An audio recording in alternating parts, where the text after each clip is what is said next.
हम इस वीडियो में आज बात करने वाले हैं electrical energy and electrical power class 10th electricity का ये टॉपिक है। तो सबसे पहले हम बात करेंगे कि इलेक्ट्रिकल एनर्जी क्या होता है। तो देखिए, अगर हम किसी भी कंडक्टर को ले लें या किसी भी सर्किट में जब इलेक्ट्रिसिटी पास किया जाता है तो उसमें क्या होता है, जब इलेक्ट्रिसिटी पास करते हैं तो करंट फ्लो होता है। उस करंट की वजह से उसमें वर्क होता है, उस कंडक्टर में वर्क होता है। तो क्या होता है, जैसे मान लीजिए इलेक्ट्रिक बल्ब है, जब इलेक्ट्रिक बल्ब में आप इलेक्ट्रिसिटी पास करते हो तो ग्लो होने लगता है, बल्ब जलने लगता है। किसकी वजह से? उसमें एक इलेक्ट्रिसिटी की वजह से एक वर्क होता है। तो वही वर्क जो होगा इलेक्ट्रिकल एनर्जी में क्या हो जाती है, कन्वर्ट हो जाती है। तो डिफिनीशन की अगर इसकी बात करें कि work done to maintain continuous current in a circuit, जो वर्क होती है किसी भी सर्किट में कंटिन्यूअस करंट को फ्लो करवाने के लिए, जो वर्क होती है किसी भी सर्किट में कंटिन्यूअस करंट को फ्लो करवाने के लिए, उसी को बोलते हैं इलेक्ट्रिकल एनर्जी। इलेक्ट्रिकल एनर्जी उसी को बोलेंगे। मान लेते हैं कि कोई कंडक्टर है जिसका रेजिस्टेंस R है और उसे B वोल्ट के बैटरी से ऐड कर दिया जाएगा। मान लीजिए कोई कंडक्टर है जिसका रेजिस्टेंस R है, B वोल्ट के बैटरी से इसे ऐड किया गया तो I करंट फ्लो हो रहा है। तो हम अब यहाँ बात करेंगे कि इलेक्ट्रिकल एनर्जी का फार्मूला क्या आएगा। तो देखिए, आपको पता है कि V इक्वल टू जो अप्लाई किए पोटेंशियल W/Q, इलेक्ट्रिक पोटेंशियल की डिफिनीशन के अकॉर्डिंग होती है V इक्वल टू W/Q। तो यहाँ से जो W आ जाएगा B × Q, और हमें पता है Q इक्वल टू होता है IT, Q equal to current into time. तो ये आ गया वर्क, T टाइम में इस बैटरी से कितना वर्क होगा, यही वर्क इलेक्ट्रिकल एनर्जी में क्या हो जाएगी, कन्वर्ट हो जाएगी। तो आपका BIT electrical energy E equal to क्या आ गया, BIT, electrical energy E equal to BIT आ गया। किसी भी सर्किट में T टाइम में इलेक्ट्रिकल एनर्जी जो आएगा, अगर वोल्टेज उसका V है, करंट I फ्लो करवा रहे हैं तो E इक्वल टू BIT। ठीक है, इलेक्ट्रिकल एनर्जी क्या होती है, जो वर्क होती है उस सर्किट में किसी सोर्स को T टाइम में जो वर्क होती है करंट को फ्लो करवाने के लिए, वही होती है इलेक्ट्रिकल एनर्जी। तो हम लोगों ने वर्क निकाल कर इसी को इलेक्ट्रिकल एनर्जी में कन्वर्ट करा दिया। तो अब देखिए क्या होता है, तो यानी आपका इलेक्ट्रिकल एनर्जी का जो फार्मूला आता है, ये आप फार्मूला याद रखिए। इलेक्ट्रिकल एनर्जी का जो फार्मूला आ गया E equal to BIT, E equal to BIT आ गया। अब इसको अदर फॉर्म में कन्वर्ट कर सकते हैं इलेक्ट्रिकल एनर्जी में। इस इलेक्ट्रिकल एनर्जी का अदर फॉर्म क्या हो सकता है, ये तो आपका मेन फॉर्म हो गया। तो यहाँ पे आपको पता है ओम्स लॉ अगर अप्लाई करें, ओम्स लॉ क्या होता है, B equal to IR।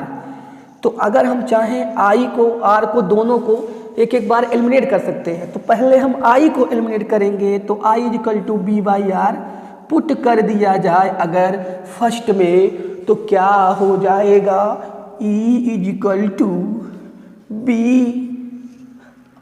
Into B/R into T। तो मतलब क्या हुआ भाई, B²/R इंटू T। एक फार्मूला ये भी आ गया, B²/R इंटू T, किसका, इलेक्ट्रिकल एनर्जी का एक फार्मूला ये भी आ गया। दूसरा क्या हो सकता है यार, अगर हम किसको एलिमिनेट कर दें, B को IR रख दें तो क्या हो जाएगा, E इक्वल टू B की वैल्यू IR रख दो बाबू, IR, और यहाँ I पहले से था ही और ये T, तो क्या हो गया, E equal to I²R T। तो एक फार्मूला ये भी आ गया। तो यहाँ से इलेक्ट्रिकल एनर्जी का 3 फार्मूला मिल गया मेनली। पहला हुआ आपका, यहाँ दोबारा लिख देते हैं, E इक्वल टू BIT, यही इक्वल टू है B²/R इंटू T, यही इक्वल टू है I²R इंटू T। तो देखें ये आपका क्या आ गया, इलेक्ट्रिकल एनर्जी का फार्मूला आ गया, BIT B²/R into T I² R T. ये 3 फार्मूला है किसी भी सर्किट के इलेक्ट्रिकल एनर्जी कैलकुलेट करने का। और इसकी यूनिट क्या होगी, इसकी इलेक्ट्रिकल एनर्जी हो चाहे कोई और एनर्जी हो, यूनिट क्या होती है, जूल। तो इसकी यूनिट होती है जूल, जूल से लिख सकते हैं जूल, इसकी यूनिट क्या होती है, जूल्स। अब हम बात करेंगे कि इस पे बेस्ड किस तरह के प्रॉब्लम आ सकते हैं। तो देखिए,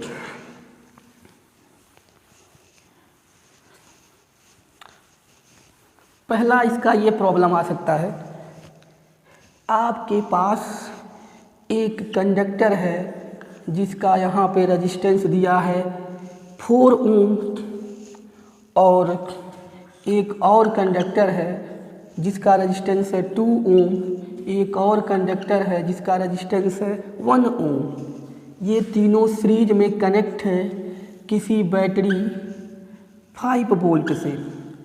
तो कह दिया, और इसको मान लेते हैं कि ये R1 है, ये R2 है, R3 है। तो R1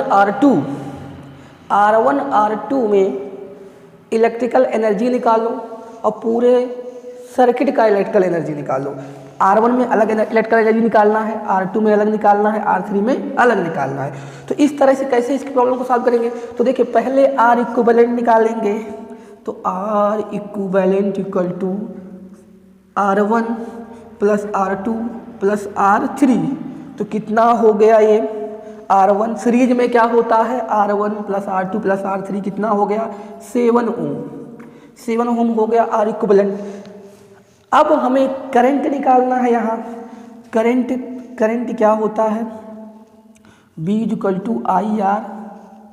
तो I इक्वल टू हो जाएगा B बाई आर। तो यहाँ से B की वैल्यू 5 और ये 7, तो आपका आ गया 5/7 एम्पियर करंट आ गया। तो अगर पूरे सर्किट का निकालना हो इलेक्ट्रिकल एनर्जी तो आप निकाल सकते हैं। यहाँ पे R पता है आपको, करंट पता है, और यहाँ पे टाइम ले लो कि आपको 10 सेकंड के लिए निकालना है इलेक्ट्रिकल एनर्जी। तो यहाँ पे जो आप फार्मूला यूज किए हो उसमें से कोई एक लगा सकते हो। तो यहाँ पे आपने पढ़ा था BIT, आपने पढ़ा था अभी B²/R इंटू T, आपने पढ़ा था अभी I²RT। तो इसमें कौन सा फार्मूला अप्लाई किया जाएगा, तो यहाँ पे देखिए अगर ये फार्मूला अप्लाई किया जाए तो सही रहेगा। क्यों, ऐसा क्यों किया जा रहा है, ये अप्लाई कर सकते हैं क्योंकि यहाँ पे आपको वोल्टेज दिया हुआ है और इक्विवेलेंट रेजिस्टेंस भी पता है। अगर इसको भी अप्लाई करना चाहें तो भी कोई प्रॉब्लम नहीं है। करंट निकाल लिया है आपने, करंट निकाल लिया है, और यहाँ अगर पूरे सर्किट का देखो, अगर पूरे सर्किट का इलेक्ट्रिकल एनर्जी निकालना है तो जहाँ यहाँ पे R लिखा हुआ है तो R इक्विवेलेंट लेंगे। तो आप जो है इसमें से कोई भी फार्मूला यूज कर सकते हो इस क्वेश्चन के लिए। इसको भी यूज कर सकते हो क्योंकि आपको वोल्टेज पता है, करंट पता है इसमें, तो हम कोई एक यूज कर लेते हैं। मान लें हम यही यूज कर लेते हैं। तो यहाँ से E इक्वल टू V² यानी 5 का स्क्वायर, R का मतलब R इक्विवेलेंट कितना आया है 7, और T का मतलब T 10 सेकेंड दिया हुआ है। तो यहाँ से आ जाएगा 25 टू ना डिवाइड बाई दिस, तो ये आपका इतना डिवाइड बाई 7 जूल। ये किस में आ गई, इलेक्ट्रिकल एनर्जी पूरे सर्किट में आ गई। पूरे सर्किट में इलेक्ट्रिकल एनर्जी कितनी आ गई 250 डिवाइड बाई 7 जूल। अगर अब हम बात करें कि आपको अलग अलग रेजिस्टेंस में इसमें इलेक्ट्रिकल एनर्जी निकालना हो तो कैसे निकाला जाएगा, तो देखिए उसके लिए आपको पता है कि ये सीरीज में है और सब पे करंट सेम है लेकिन वोल्टेज डिफरेंट है। तो अगर आप ये फार्मूला लगाओगे तो आपके लिए एक नहीं आ पाएगा। अगर आप ये फार्मूला लगा के B की वैल्यू यहाँ भी 5 रख रहे हो, मतलब देखो जैसे मान लो आप निकालने जा रहे हो इलेक्ट्रिकल एनर्जी R1 में तो उसको E1 लिख रहे हो, तो आप उसमें आपको पता है कि सीरीज में करंट सेम होती है। अभी आपका करंट आया था I equal to B by R, यानी आपका आया था 5/7 आया था। करंट 5/7 आता तो एक करंट 5/7 सब में जा रहा है, लेकिन ये पोटेंशियल जो है अलग अलग है, क्योंकि सीरीज में करंट सेम होता है, पोटेंशियल डिफरेंट होता है। तो आप जो है ये फार्मूला नहीं लगा पाओगे, ये फार्मूला नहीं लगा पाओगे। अगर लगाना होगा तो आपको इसके एक क्रॉस वोल्टेज ड्रॉप पहले निकालना पड़ेगा। तो वोल्टेज ड्रॉप ऐसे क्वेश्चन में निकालने की ज़रूरत नहीं है, जब सीरीज में है तो करंट सेम है, तो इस फार्मूले का यूज कर सकते हैं I² RT। तो I² का मतलब 5/7 का स्क्वायर, R मतलब R का मतलब अब यहाँ R1 रखेंगे क्योंकि आप R1 पे निकाल रहे हो, तो 4 T 10 सेकेंड दिया है, तो उसके हिसाब से ये हो गया आपका 25, ये 49 और ये 40। इसको सॉल्व कर लेंगे, जो भी आएगा जूल में आ जाएगा। उसी तरह से E2 की बात करेंगे तो I² यानी 5/7 का स्क्वायर, R मतलब 2 और T का मतलब 10 सेकेंड। इसको सॉल्व कर लेंगे, जो आएगा आपका वो किस पे हो जाएगा, जूल में, वो R2 पे हो जाएगा। उसी तरह से हम R3 पे भी इलेक्ट्रिकल एनर्जी निकाल सकते हैं। R3 को E3 ले लें तो क्या हो जाएगा, I² RT लगाना है यहाँ पे।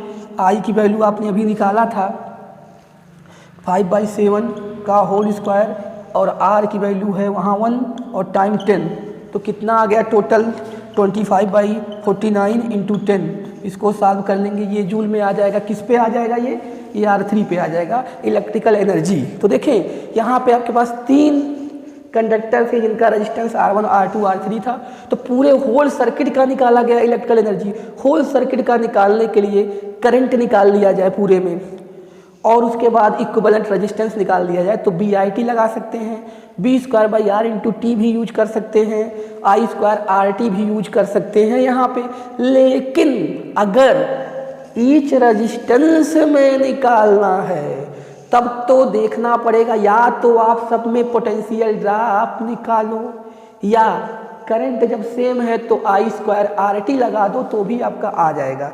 ये था आपका फर्स्ट टाइप का न्यूमेरिकल इस पे। दूसरा अगर आपका आ जाता है, एक आपके पास दिया हुआ है क्वेश्चन नंबर 2 में, इलेक्ट्रिकल एनर्जी कैलकुलेट करना है। आपके पास 2 रेजिस्टेंस है, एक है आपका रेजिस्टेंस है 2, एक है आपका 3 ओम, दूसरा आपका है 6 ओम। ये कनेक्टेड है कैसे, पैरेलल, एक 12 वोल्ट बैटरी से।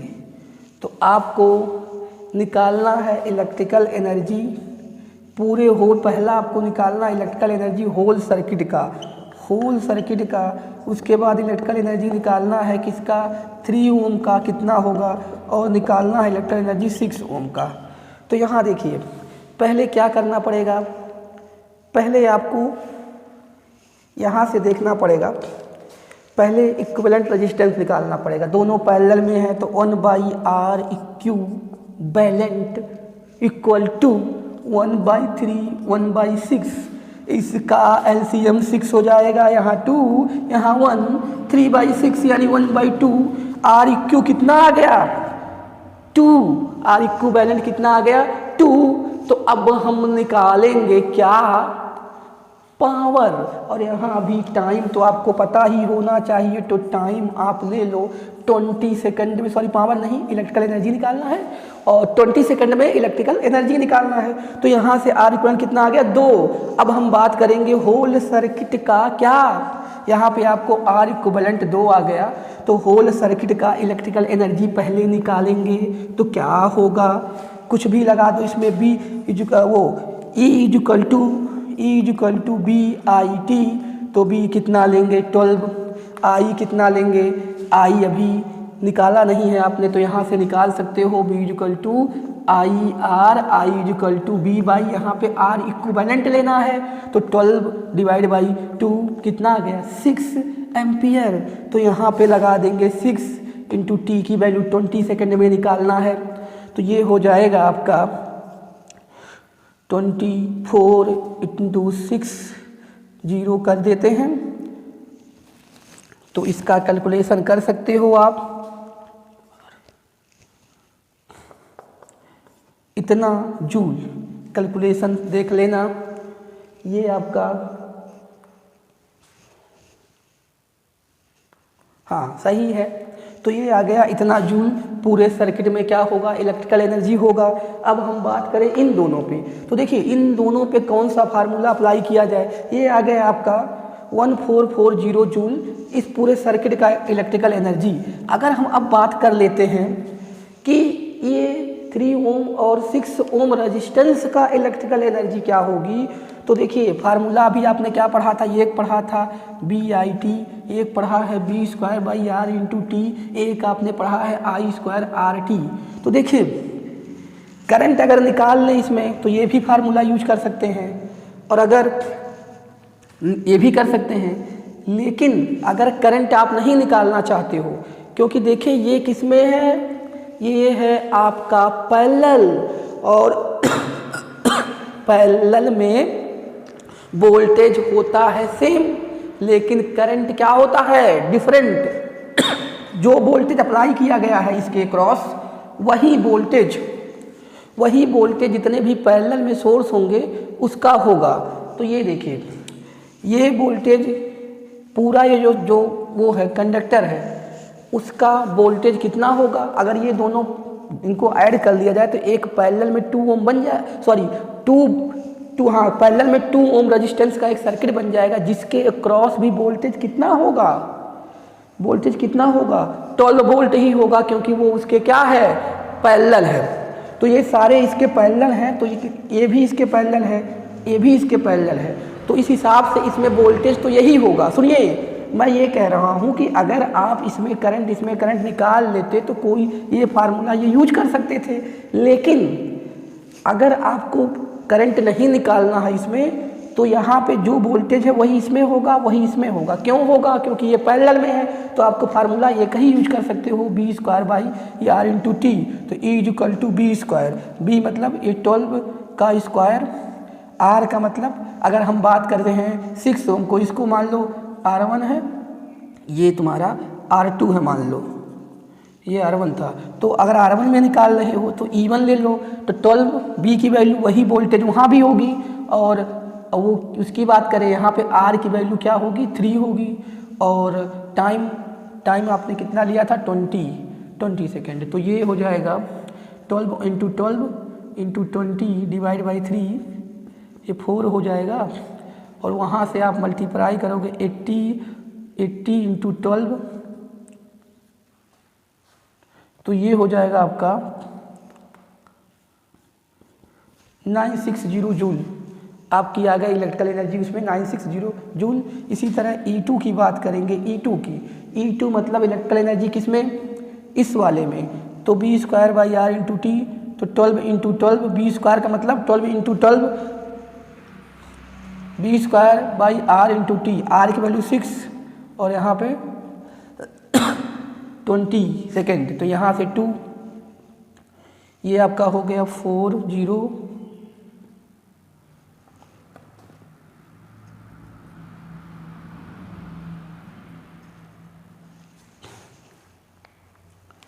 ये आपका आ गया 40। अगर हम इन दोनों को ऐड करेंगे 960 प्लस दिस, ये करेंगे तो आपका 0 कितना जूल आएगा, जो आपने इलेक्ट्रिकल एनर्जी पूरे सर्किट में निकाला था वही इलेक्ट्रिकल एनर्जी, यानी जो इलेक्ट्रिकल एनर्जी पूरे सर्किट की है वही 2 पार्ट में डिवाइड हो जा रही है। तो कितना इसमें आ रही है, इस वाले में 960 जूल आ रही है, और इस वाले में जो आपकी आ रही है 480। तो जिसका रेजिस्टेंस, क्योंकि यहाँ देखिए रेजिस्टेंस जिसका ज़्यादा होगा उसमें एनर्जी क्या आएगी, कम आएगी, तो ये आपका हो गया। इसमें और सारे न्यूमेरिकल बन सकते हैं इसी तरह से। अब हम नेक्स्ट टॉपिक की बात करते हैं, इलेक्ट्रिकल पावर की बात करते हैं। ये क्या था आपका, इलेक्ट्रिकल एनर्जी। अब हम बात करेंगे इलेक्ट्रिकल पावर की।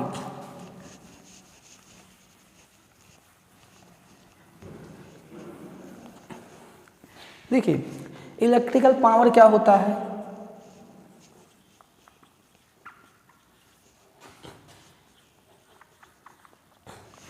Electrical power. तो देखिए इलेक्ट्रिकल पावर को कैसे डिफाइन किया जाएगा। अभी आपने कहा जो इलेक्ट्रिसिटी से जो करंट को फ्लो करवाने में वर्क होता है वो आपका हो जाता है क्या, इलेक्ट्रिकल एनर्जी। यहाँ पे पावर की बात करिए, कितना पावर होगा डेवलप, तो ये कह सकते हो rate of electrical energy consumed, कितने रेट से इलेक्ट्रिकल एनर्जी क्या हो रही है, कंज्यूम्ड हो रही है। ठीक है, electrical energy per unit time, मतलब क्या हुआ, इसका इलेक्ट्रिकल एनर्जी कितने स्पीड से हो रही है। पावर क्या होगा, rate of electrical energy per unit time, rate of electrical energy consumed per unit time.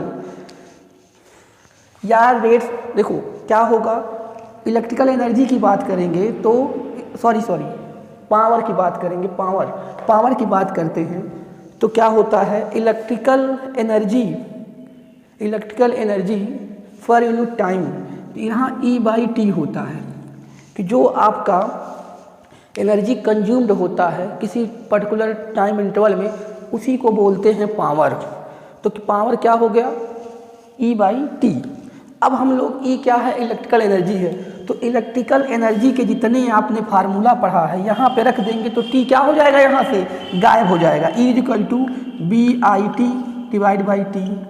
और यही E अभी आपने पढ़ा था, यहाँ से इसको कट कर देंगे तो BI आ गया। अभी आपने यही पढ़ा था E की वैल्यू B² R T पढ़ा था, तो T यहाँ भी रहेगा डिवाइड में, तो ये आ जाएगा B² R।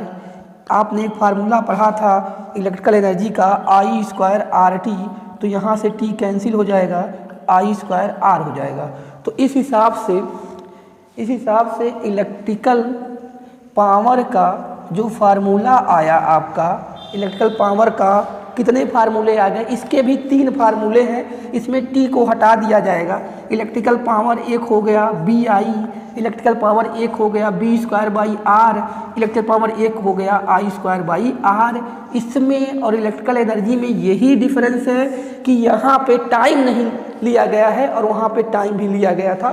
तो क्या हो गया, पावर यही होता है कि कितना रेट से इलेक्ट्रिक एनर्जी कंज्यूम्ड होती है, वही होता है पावर। तो E/T होता है, उस हिसाब से सारे फार्मूले इलेक्ट्रिकल एनर्जी के रखेंगे तो टाइम कैंसिल हो जाएगा, आपका फार्मूला आ जाएगा BI B²/R I²R। तो ये हो गया पावर। अगर हम इसकी बात करें, अब यूनिट की बात करें, यूनिट SI यूनिट कह सकते हैं, SI यूनिट। तो देखें अभी आपने पढ़ा P=E/T, ये क्या होता है आपका, एनर्जी क्या होती है यूनिट, जूल। ये क्या होता है, टाइम को किस में ले सकते हैं, सेकंड में। तो क्या हो गई, जूल पर सेकंड इलेक्ट्रिकल पावर की यूनिट। और हमें पता है 1 जूल पर सेकंड को 1 वाट बोलते हैं, 1 वाट। तो इस तरह से ये हो गया आपका इलेक्ट्रिकल पावर की यूनिट क्या हो गई, वाट, जूल पर सेकंड या वाट। अब हम इसके आगे बात करते हैं। देखिए यहाँ से एक डिफिनीशन आ सकती है आपको डिफाइन करने के लिए, डिफाइन 1 वाट, डिफाइन 1 वाट। 1 वाट क्या होता है, डिफाइन 1 वाट। 1 वाट क्या होगा, अभी आपने पढ़ा P=W/T। ये 1 वाट कब आएगा, जब 1 जूल वर्क होगा 1 सेकंड में। If W=1 joule, T=1 second, तो आपका पावर कितना आ गया, 1 वाट। तो क्या लिखेंगे, इलेक्ट्रिकल पावर या power is said to be 1 watt when 1 joule work is done 1 second में। इन 1 सेकेंड 1 जूल का वर्क हो रहा हो 1 सेकेंड में, 1 जूल का वर्क हो रहा हो 1 सेकेंड में, तो इलेक्ट्रिकल पावर बोला जाएगा 1 वाट। 1 वाट का मतलब क्या हुआ, अगर किसी भी इलेक्ट्रिकल सर्किट में 1 जूल वर्क हो रहा हो 1 सेकंड में, तो उसको बोलेंगे 1 वाट पावर, 1 वाट बोलेंगे, 1 वाट। अगर 1 जूल होगा वर्क कितने सेकंड में, 1 सेकंड में, तो क्या हो जाएगा 1 वाट। ये हो गया आपकी बात इसकी 1 वाट की।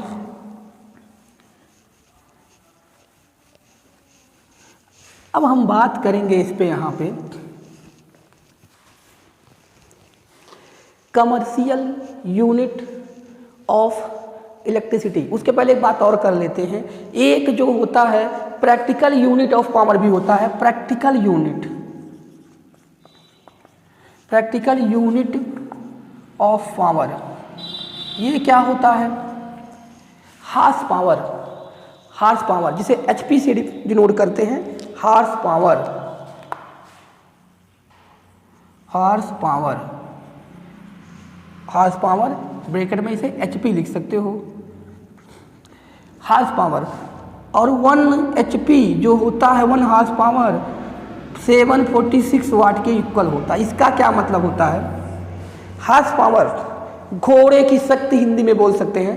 पहले क्या चलता था, सारे काम कौन करते थे, घोड़ों से होता था। तो उस समय प्रैक्टिकल यूनिट पावर की बनी थी हार्स पावर, घोड़ों की शक्ति।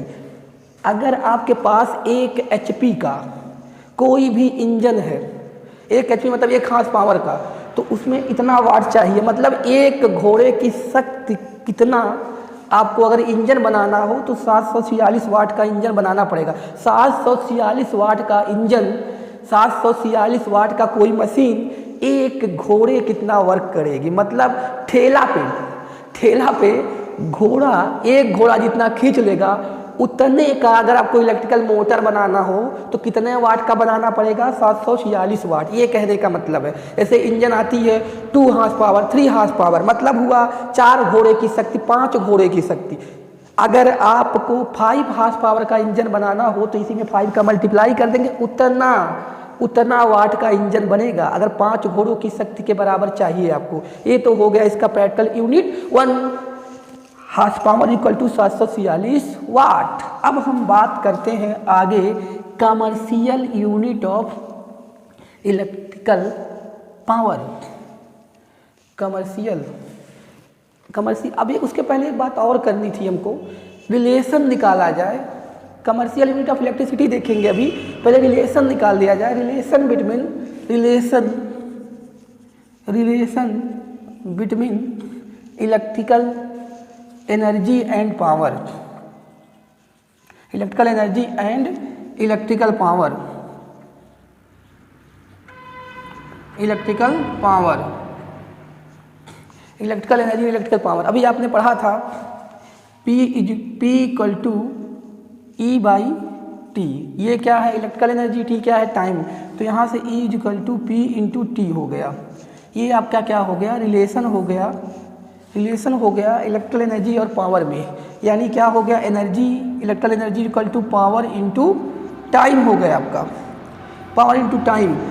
ये आपका हो गया इलेक्ट्रिकल एनर्जी, क्या इलेक्ट्रिकल एनर्जी और उसमें इलेक्ट्रिकल एनर्जी और पावर में रिलेशन हो गया। अब हम बात करते हैं commercial unit of electrical energy, commercial unit of electrical energy. तो देखिए कमर्शियल यूनिट जो होती है, commercial unit of electrical energy, commercial unit of electrical energy क्या होगा। देखिए अभी आपने इस फार्मूले से क्या लिख सकते हो, पता है हमें कि E इलेक्ट्रिकल एनर्जी है और ये क्या है, पावर। इसकी यूनिट क्या होती है, वाट, और इसकी क्या होती है, सेकेंड। तो अगर हम इसी को कन्वर्ट करें बिगर यूनिट में तो ये आपकी होती है, इसको वाट को ले लेते हैं किलो वाट में, किलो वाट, और इसको ले लेते हैं आवर्स। तो ये क्या हो जाता है, किलो वाट आवर्स। इसकी यूनिट क्या हो गई, किलो वाट आवर्स। तो electrical commercial unit of electricity क्या होती है, kilo watt hour, kilo watt hour. और एक बात यहाँ और आपको बता दिया जाए, 1 kilo watt hour is equal to 1 unit. 1 unit मतलब क्या हुआ, 1 kilo watt hour equal to 1 unit का मतलब ये हुआ कि अगर यहाँ पे ये इस किलोवाट आवर का ये मतलब हुआ 1 किलोवाट का मतलब 1 किलोवाट का मतलब इतना 1000 वाट। तो इसका मतलब ये हुआ कि अगर आपका कोई डिवाइस एक घंटे चलती है तो वो कितना इलेक्ट्रिकल एनर्जी लेगी, इतना जूल पर सेकेंड, 100 जूल पर सेकेंड का एनर्जी कंज्यूम्ड करेगी। और 1 किलोवाट आवर 1 की यूनिट की इक्वल होती है। जो आपके घरों में इलेक्ट्रिसिटी आती है वो यूनिट में आती है। तो अगर आपकी बात करें एक यूनिट का मतलब क्या हुआ, एक यूनिट का मतलब ये हुआ 1 किलोवाट आवर, मतलब अगर 1 किलोवाट आवर 1 किलोवाट का वो रहेगा कोई डिवाइस, 1 किलोवाट मतलब 1000 वाट का कोई डिवाइस रहेगा बाबू। अगर कोई 1000 वाट का डिवाइस होगा, 1 घंटे में 1 यूनिट का बिल आएगा। 1 kilowatt hour equal to 1 unit का मतलब ये हुआ अगर 1 किलोवाट मतलब 1000 वाट का कोई डिवाइस होगा, 1 घंटा अगर वो चलेगा तो 1 यूनिट आएगा। ये मतलब हुआ 1 किलोवाट आवर्स का मतलब ये हुआ कि अगर 1000 वाट का कोई डिवाइस होगा, 1 घंटा ऑपरेट होगा तो 1 यूनिट इलेक्ट्रिसिटी बिल आएगा, ये होगा। तो कमर्शियल यूनिट क्या होती है, किलोवाट आवर, ये इसको यूनिट बोलते हैं। तो अब हम बात करें relation between kilowatt hour and joule. Relation between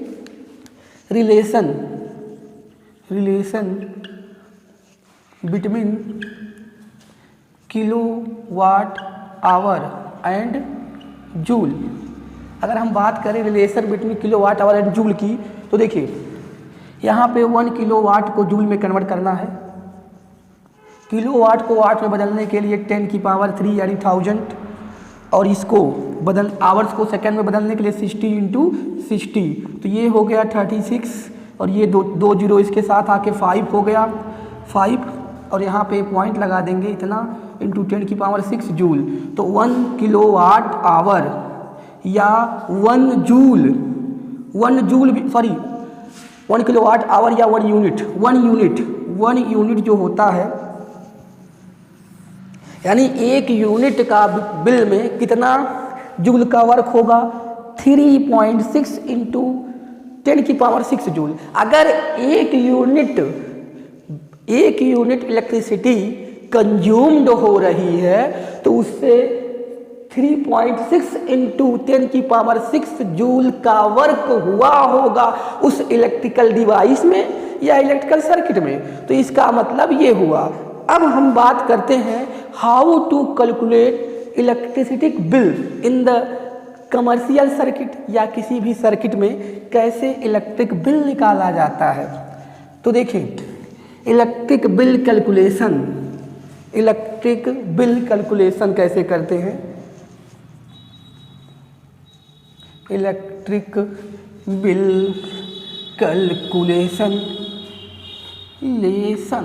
देखो बाबू, तो मान लेते हैं आपके पास पहला क्वेश्चन है, कैसे करेंगे उसमें पहले इलेक्ट्रिसिटी जितनी यूनिट हो रही है उसको निकाल के उसमें रेट से मल्टीप्लाई कर दें। क्या करना है, इलेक्ट्रिक एनर्जी कितना कंज्यूम्ड हुआ उसको रेट से मल्टीप्लाई करें। फॉर एग्जांपल से आपको बताया जा रहा है, किसी भी हाउस में मान लो 500 वाट का कोई एक डिवाइस है, मान लो हीटर है जो डेली 2 घंटे चलती है। तो इससे एक हीटर है 500 वाट का और 2 घंटा डेली चलता है, और आपको इसका एक दिन का वो निकालना है, एक दिन का कितना यूनिट बिजली कंज्यूम्ड होगा एक दिन में। तो देखिए एक दिन में कितना कंज्यूम्ड होगा निकालने के लिए आपको ऐसे निकालना पड़ेगा। इलेक्ट्रिकल एनर्जी इक्वल टू ये लगाइए आप, अरे वही P इंटू टी लगाएंगे, पावर हो गया इतना और टाइम हो गया 2, तो ये आ गया वाट आवर्स में आएगा। कितना आ रहा है 1000 वाट आवर्स, क्योंकि आपने इसे रखा था वाट में तो इसे 1000 से डिवाइड भी करना पड़ेगा किस में बदलने के लिए, अभी वाट आवर आया है, अगर इसी को 1000 से आप डिवाइड कर दोगे तो क्या आ जाएगा, किलो वाट आवर्स। तो ये कितना आ गया, 1 किलो वाट आवर्स, यानी 1 यूनिट आ गई, 1 यूनिट बिल कंज्यूम्ड होगा, एक दिन में 1 यूनिट। अगर आप देखिए इसी क्वेश्चन में रेट दिया हो, रेट दिया है 7 per unit, 7 rupees per unit, 7 rupees per unit, तो एक दिन का कितना आया 7 रुपीज़, और 30 दिन का, सुनो ये रेट इतना दिया है कितना पर यूनिट, तो कितना आ रहा है एक दिन में, एक दिन में आ रहा है आपका 1 यूनिट, तो 1 × 7 यानी 7 रुपये, 7 रुपीज़ एक दिन का इसका कंजप्शन का खर्च आया, एक दिन का। अब यही 30 दिन चले, एक महीना चलेगा, तो 7 × 30 यानी ये 21 रुपीज़, मतलब जो 500 वाट का हीटर है 2 घंटा चले तो एक दिन में 1 यूनिट का बिल आएगा। और अगर रेट 7 रुपये हो तो 7 रुपये, और उसी में अगर हम मल्टीप्लाई करा दें किसका, 30 का, तो एक महीने का कितना आ गया बिल, 210 रुपीज़। अब देखिए कई सारे डिवाइस हों, 2-3 डिवाइस हो तो सबका सम कर लेते हैं। अब हमको देखिए जल्दी से दूसरा क्वेश्चन की तरफ चलते हैं। मान लीजिए हमारे पास कोई डिवाइस ए है, फैन ले लीजिए, फैन अक्सर 50 वाट का ही लगा रहता है तो 50 वाट का ही ले लें। फैन कितने हैं, ये 2 फैन हैं, 2 हैं, ये 2 फैन है। और अगर मान लो आपके पास कोई डिवाइस बी है, मान लो इलेक्ट्रिकल हीटर ही है, वो 400 वाट का है, और कोई इलेक्ट्रिकल बल्ब सी ले लो, सी 20 वाट के हैं, 5 इलेक्ट्रिकल बल्ब हैं 20 वाट के।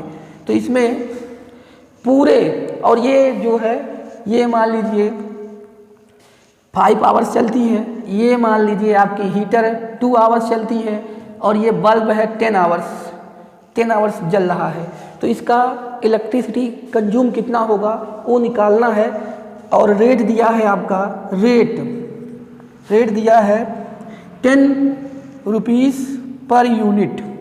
तो देखिए जल्दी से निकालते हैं, सबका सम मैं एक ही साथ निकाल रहा हूँ। देखिए तो यहाँ से इलेक्ट्रिकल एनर्जी कंज्यूम निकालेंगे, सबका पहले निकाल लेते हैं इसका, P × T प्लस, और P × 2 T, और ध्यान दीजिएगा ये कितने हैं, ये 2 हैं, ये P × T हो गया, लेकिन ये कितने हैं, 2 हैं, तो 2 का मल्टीप्लाई भी यहाँ करना पड़ेगा, P × T, और यहाँ ये कहीं है तो और कुछ मल्टीप्लाई नहीं किया जाएगा, P ×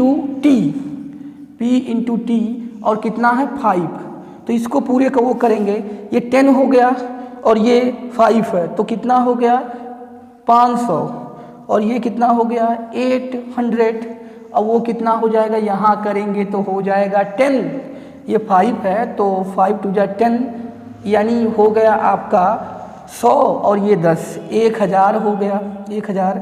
टोटल ऐड करेंगे 15, 8, 2300 वाट आवर्स। अब इसी को हम लोग डिवाइड कर देंगे किससे, 1000 यानी 1000 से, तो किलो वाट आवर्स आ जाएगा, किलो वाट आवर्स। तो ये कट के 2.3 किलो वाट आवर्स, ये एक दिन का आ गया 2.3 किलोवाट, मतलब 2.3 यूनिट। अगर हम बात करें इसी को एक मंथ की यानी 30 डेज की, तो 30 से उसमें मल्टीप्लाई कर लेंगे, तो ये आ जाएगा 3 3 = 9, और ये 6.0 यानी 69 यूनिट आ गया। और फॉर ए मंथ के लिए अगर कैलकुलेशन करें इलेक्ट्रिसिटी बिल का, तो for a month electricity bill क्या हो जाएगा, 69 × रेट कितना है 10, तो कितना आ गया 690 रुपीज़, 690 रुपीज़ एक मंथ का इलेक्ट्रिसिटी का बिल हो जाएगा। तो देखिए इसी तरह से कितनी भी डिवाइस आपके सर्किट में लगी हो, उनका क्या करेंगे, वाट और टाइम का मल्टीप्लाई कर देंगे, तो और उसको 1000 से डिवाइड कर देंगे, तो वो किलो वाट आवर यानी यूनिट में आ जाएगा। जितने यूनिट आएंगे उनको ऐड कर लेंगे, उसके बाद एक मंथ, जो मंथ बोलेगा उसमें जितने डे होते हैं उससे मल्टीप्लाई कर लेंगे, टोटल यूनिट आ जाएगी। उसके बाद क्या करेंगे, रेट से मल्टीप्लाई कर देंगे, बिल आ जाएगा। तो इस वीडियो में इतना ही। अब हमें नेक्स्ट वीडियो में इस चैप्टर के और सारे न्यूमेरिकल डिस्कस करेंगे।